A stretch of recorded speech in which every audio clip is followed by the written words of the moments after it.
दिनेश की ओर आप सबका स्वागत है न्यूज़ टाइम के अंदर। भारत जोड़ो यात्रा में राहुल की रनिंग और डांस, जी हाँ, नृत्य। पहले बच्चों को पीछे छोड़ा, फिर महिलाओं के साथ लोक नृत्य किया। तेलंगाना में उनकी यात्रा चल रही है। 5वें दिन का अलग ही अंदाज नज़र आता है राहुल गांधी का। जड़चरेला में स्कूली बच्चे राहुल से मिलने पहुंचे। बात करते करते राहुल ने दौड़ना शुरू किया।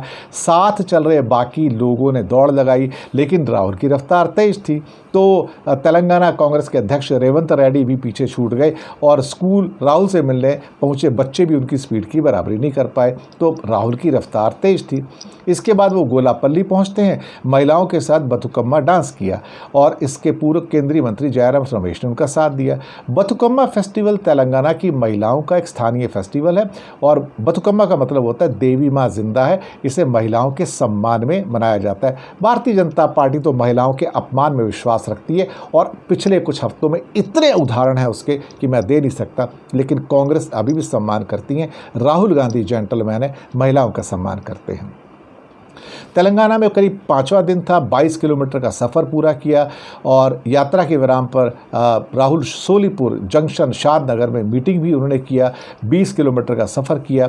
भारत जोड़ो यात्रा में कुल 19 विधानसभा और 7 संसदीय क्षेत्रों में कुल 375 किलोमीटर कवर करेगी तेलंगाना के अंदर ये यात्रा।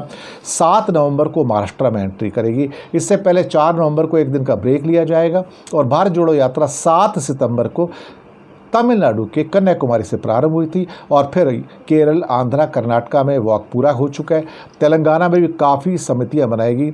एक क्या कहते हैं कि तेलुगु एक्ट्रेस ख़ास तौर से पूनम कौर को जब वो फिसल रही थी, उनको हाथ पकड़ के और उनको बचाते हैं और उनको साथ लेके चलते हाथ पकड़कर, तो उस पर भारतीय जनता पार्टी के नेताओं के द्वारा घिनौनी और ऐसी टिप्पणियां की गई जो कि एक किस्म से भारत की संस्कृति के लिए लज्जाजनक है। भारतीय जनता पार्टी आज वो सब कुछ वो कर रही है जो भारतीय संस्कृति को शर्मसार करती है, जो महिलाओं का अपमान करती है। लेकिन चूँकि भारतीय जनता पार्टी और आरएसएस के अंदर क्योंकि महिलाओं का कोई स्थान नहीं है, कोई इज्जत नहीं है, इसलिए हमेशा वो अपमान की बात करते हैं।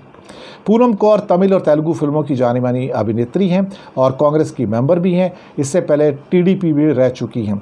उनकी जो फ़ोटो वायरल हुई है जहां पर राहुल गांधी अभिनेत्री पूनम कौर की एक हाथ पकड़कर चल रहे हैं, तो वहां पर भारतीय जनता पार्टी के एक नेत्री हैं, उन्होंने जो भद्दी और घिनौनी टिप्पणी की कि अपने परदादा के पदचिन्हों पर चलते हुए। दरअसल ये नेहरू जी को नहीं छोड़ते हैं, नेहरू जी पर बुरे कटाक्ष करते हैं।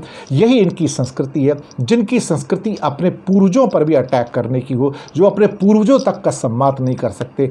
उनकी संस्कृति, उनका आचार, उनका विचार और विशेष रूप से उनकी जो अपना जो सोच है उसके बारे में आप समझ सकते हो कि भाजपा आज कितने घिनौने पथ पर चल रही है और कैसे अपने बुजुर्गों का अपमान करती है।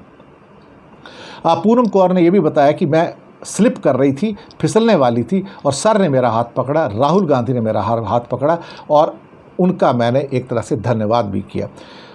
राहुल गांधी ने एक चीज़ ज़रूर कही कि उनका चाहे कुछ भी हो जाए मैं रुकूंगा नहीं, ये उनका संदेश है और ये संदेश अब सब जगह पहुंचा है।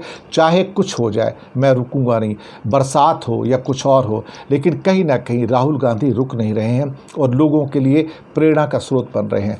उनके साथ चल रहे जो लोग हैं, महिलाएं हैं, पुरुष हैं, उनके पैरों में छाले हैं, लेकिन कहीं ना कहीं कईयों के नाखून उखड़ गए हैं, कईयों के लोगों को और मेडिकल नीड की ज़रूरत है, वो उनको दे रहे हैं। लेकिन उनका उद्देश्य है कि भारत में फैली नफ़रत को सिर्फ प्यार से ख़त्म किया जा सकता है। तो कहीं ना कहीं जैसे गांधी जी ने दांडी यात्रा करके देश को आज़ादी दिलाई, वैसे ही भारतीय जनता पार्टी और आरएसएस और उनके विंग के द्वारा जिस ढंग से भारत को घिनौने रूप से तोड़ा जा रहा है, उसको जोड़ने का काम राहुल गांधी कर रहे हैं। तो राहुल गांधी को एक नहीं 100 सलाम है।